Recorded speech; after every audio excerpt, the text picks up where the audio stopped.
Guys, gagawa pa tayo ng waragay na ganito po. Rice po yan na may tomato, leaves na parsley, ano pa yun?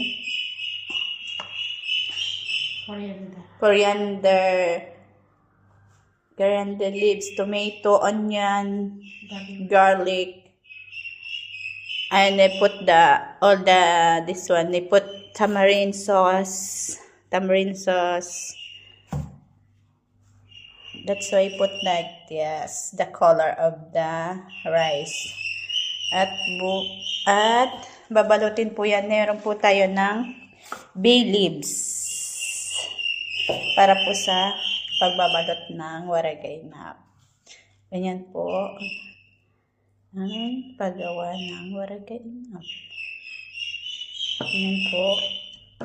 Lagyan po natin ng unti. At ating babalutin. Ganyan.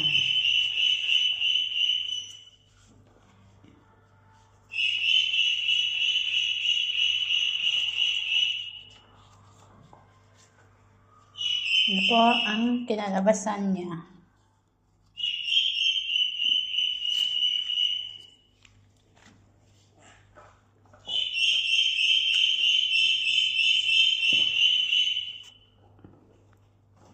At sa ilalim naman po, ilagay natin ang kinat na potato para hindi po siya masunog.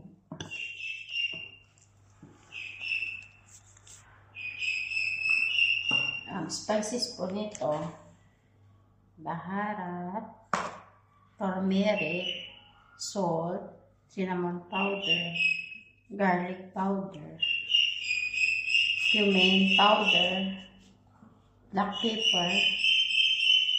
Yun lang po.